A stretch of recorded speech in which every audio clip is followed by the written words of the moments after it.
Madame, monsieur, bonjour, je suis ravi de vous retrouver aujourd'hui à Villedommanche pour les Chroniques Vigneronnes. Cette fois-ci, je vous emmène à la découverte du champagne Infinite 8 avec Nicolas Le Tixeran et Franck Leroux. Venez, je vous emmène.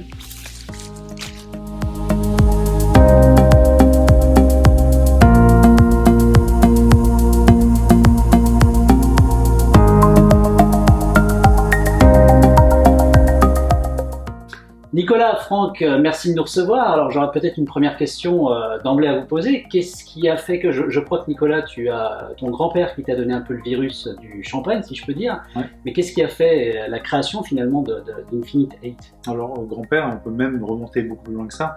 C'est-à-dire qu'en fait la base de l'histoire a été souchée dans les années 1865 approximativement, où la famille du côté de mon père, donc, qui s'appelait Roussin, puisqu'en fait on a une marque de champagne s'appelant Roussin, s'est basée sur Villedommanche et en fait a commencé à travailler les vignes à cette époque-là.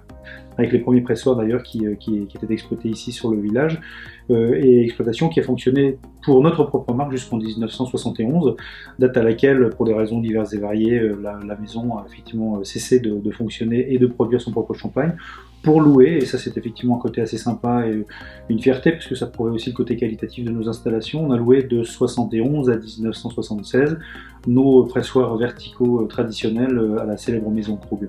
Et puis après l'histoire elle se fait avec Franck. Alors à partir de quand, Franck, tu es arrivé et tu as rejoint Nicolas? Alors moi, comment vous est venue la genèse finalement de la marque? Qu'est-ce qui vous a poussé? Alors moi je suis intervenu bien après ces fameux 150 ans, je suis plus jeune que ça. Oui. J'avais ma propre agence de marketing et je marketais pour les maisons de champagne à l'époque. Donc en fait l'idée était effectivement de commencer à préparer nos vins, savoir ce qu'on voulait faire et en même temps en parallèle faire quelque chose de différent. Donc c'est là où j'ai commencé, je dirais, à réfléchir doucement sur quelque chose qui soit un peu décalé. On le voit dans toutes les bouteilles qui sortent, l'habillage est différent, exprime quelque chose. Alors quelle est la recherche finalement qui est menée pour sortir cet habillage? Quel est finalement le feeling qui vous pousse à sortir un habillage comme ça? Alors il n'y avait pas en fait uniquement qu'un côté effectivement marketing et différenciant, il y a aussi un côté ludique.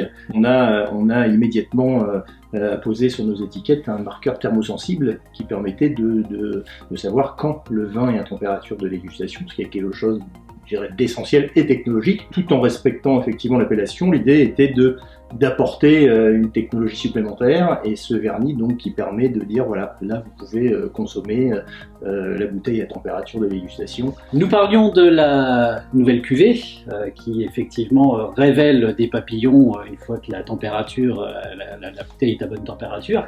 Peux-tu nous en dire peut-être un petit peu plus à la fois sur finalement l'univers de cette bouteille et puis tout ce qu'il y a tout autour que vous avez développé ensemble? C'est vrai que ce que signifiait Franck tout à l'heure, à savoir qu'on travaille beaucoup sur la symbolique, et c'est des symboliques aussi qui sont des symboliques d'amitié. Et nous avons eu la chance de rencontrer il y a maintenant quelques années une violoniste concertiste de renom, d'origine canadienne, qui en fait parcourt le monde, et en fait elle est venue nous rencontrer ici, on a dégusté des vins ensemble et a germé en fait l'idée d'imaginer une cuvée ensemble. Il s'avère que ça correspondait à peu près aux 60 ans d'une pièce de musique chinoise qui avait été écrite par un compositeur ultra réputé, évidemment que l'on connaît plus ou moins bien dans notre monde, mais bon, et qui avait écrit cette pièce de musique Butterfly Lovers. Elle joue ce morceau de musique et elle l'a joué à travers le monde. On s'était dit que ça pourrait être effectivement assez sympathique d'imaginer quelque chose autour de ça.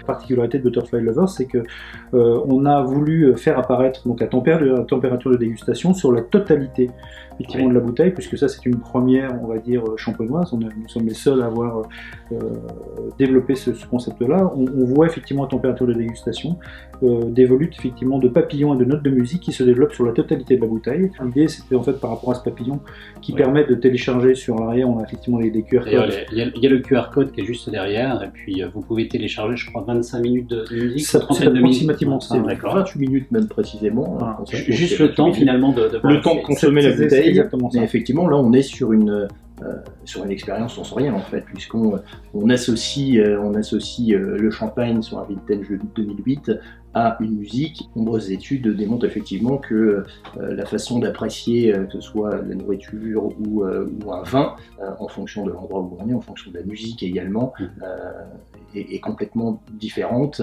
C'est vrai que là, le fait de pouvoir écouter la musique et de déguster le champagne à bonne température, je dirais, nous fait un peu pousser, nous, un petit peu les limites de ce qu'on peut proposer aux consommateurs finaux, en fait.